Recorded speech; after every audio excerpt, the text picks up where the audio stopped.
हा प्रश्न आज ऐरणीवर आला महाराष्ट्रामध्ये। महाराष्ट्राच्या ग्रामीण भागात अतिशय ज्वलंत असा हा मुद्दा आणि त्यातून निर्माण झालेले काही मूलभूत सवाल ज्याची आज आपल्याला चर्चा करायची आहे। बडे मुद्देच्या माध्यमातून भाकड संकरित गोधनामुळे शेतकरी संकटात आलाय का?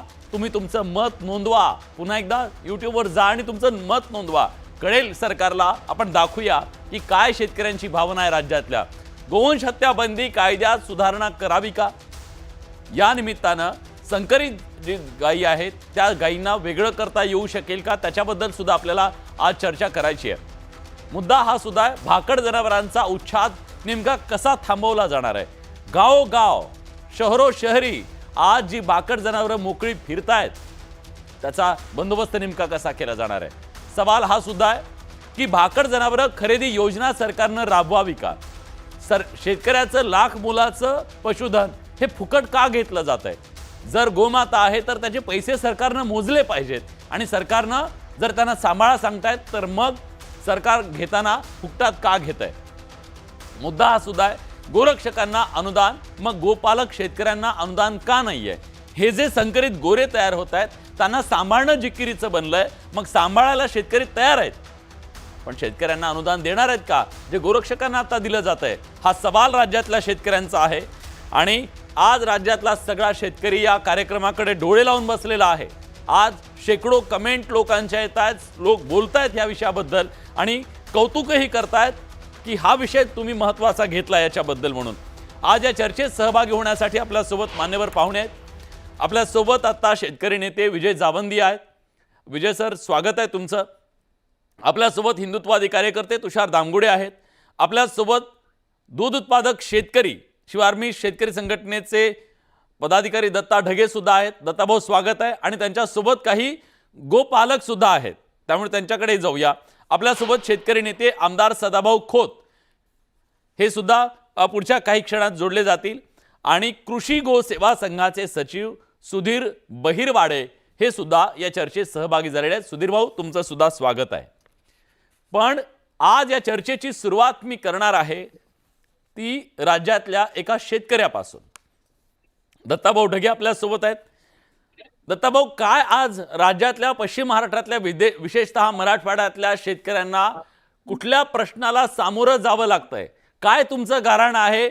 संकरित गोरे आणि संकरित गायी ज्या आहेत त्याच्याबद्दलचा काय प्रश्न तुमचा आहे? सर, आत्ताच्या परिस्थितीबद्दल सांगायचं तर तुम्ही कुठल्याही पश्चिम महाराष्ट्रातल्या गावातनं निघालात तर तुम्हाला रस्त्याच्या कडेनं जाताना घाणेरडा वास येणार नाही, कुजलेला सडलेला वास येणार नाही असं होऊच शकत नाही। गावातल्या कुठल्याही रस्त्याने निघा, मेलेले गोरे रस्त्याच्या कडेला टाकलेले तुम्हाला दिसतील। ते सडलेत, कुजलेत आणि तेच पाऊस पडला की पाण्यात मिसळतंय आणि तेच पाणी सगळ्यांना प्यायला येणार आहे। म्हणजे पर्यावरणाचा तर फार गंभीर प्रश्न त्यातनं निर्माण होतोय।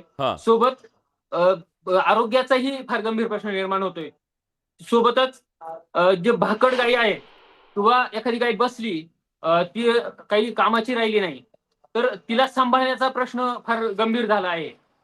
तर या सगळ्या परिस्थितीत आज मी ज्या गोठ्यातनं बसलोय बोलतोय ते संगमनेर तालुक्यातलं रायतवाडी नावाचं गाव आहे। माझ्या सोबतच बांगरदादा बसलेले। आम्ही ज्या जागेवर बसलोय हा गोठा आज तुम्हाला मागे मोकळा दिसतोय, 1-2 गायी दिसत आहेत, 3 गायी दिसत आहेत। हा भरलेला गोठा होता, 9 गाया इथं सगळ्या होत्या। गेल्या महिनाभरात एका पाठोपाठ एक त्यांच्या 3 गाया बसल्यात। एक गाई त्यांनी इथेच मेल्यानंतर गाडलेली आहे खड्डा घेऊन। दुसरी गाई बळे भांडून कशी तरी प्रयत्नपूर्वक त्या गोशाळेत सोडून आलोय आणि तिसरी गाई आजही या शेजारीच बसलेली इथे आहे। तर 3 गाई जाणं आणि त्याही दुभत्या गाई जाणं, एका टायमाला 60 लिटर जे दूध जात होतं ते आज 1 लिटरही दूध जात नाहीये। ही परिस्थिती आहे। म्हणजे लंपीत जनावर मेल्यानंतर अनुदान देत होतं सरकार, परंतु अशा पद्धतीनं गाई बसल्यानंतर करायचं काय? तर म्हणजे या ताई ज्या दिसत आहेत माझ्या मागे, तर एक गाई बसलेली असताना तिला उचलण्यासाठी पाळणा आणलेला होता आणि तो पाळणा सटकला आणि त्या गाईच्या आणि पाळण्याच्या खाली दाबल्या गेल्या होत्या। दत्ताभाऊ, ताईंना बोलवता का पुढे? ताईंना बोलवा पुढे। मला वाटतं महाराष्ट्राच्या आतापर्यंतच्या कार्यक्रमांमध्ये पहिल्यांदा असं झालं असेल की थेट गोठ्यातून शेतकरी बोलतोय, थेट गोठ्यातून, कुठलंही लाइटिंग नाही, काही नाही, थेट शेतकरी त्याच्या गोठ्यातून त्याची व्यथा मांडतोय। ताई, तुम्हाला आवाज येतोय माझा? आवाज येतोय का तुम्हाला? हो, येतोय ना आवाज. मोठ्याने. हा ताई सांगा, काय काय तुमची व्यथा आहे? काय सांगा भयानक परिस्थिती आहे सर. मोठ्याने. काय परिस्थिती आहे तीच विचारतोय ताईच. 20 दिवसापासून 3 गाया बसलेल्या आहेत. एक गोशाळेत नेऊन घातली, एक घरीच गाडली, एक अक्षरशः अशी बसलेली, उठता येत नाही, उचलली तर अंगावर पडली माझ्या. एक हाताचं बोट मोडलंय, पायाच्या मांडीला सुद्धा आलेली आहे, मुक्का मार लागलेला आहे.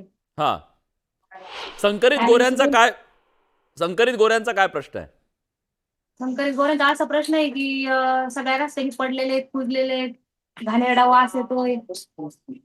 खूप अवघड परिस्थिती आहे. त्यांना कोणी नेत पण नाहीये, गायांना कोण नेत नाहीये, गोऱ्यांना पण कोण नेत नाहीये. आणि ते सांभाळायचे कसे? 10 लिटर गाय दूध देती, 2 लिटर गोऱ्यांना पाजायचं की डेअरीला घालायचं, असाही प्रश्न निर्माण झालेला आहे. एक तर दुधाला बाजार नाहीये, चारा किती घालायचा, खाद्य किती घालायचं, हाही प्रश्न आहे. पण त्यांना किती पाजायचं, पण कुठं सोडायचं, हाही प्रश्न आहे. ठीक आहे.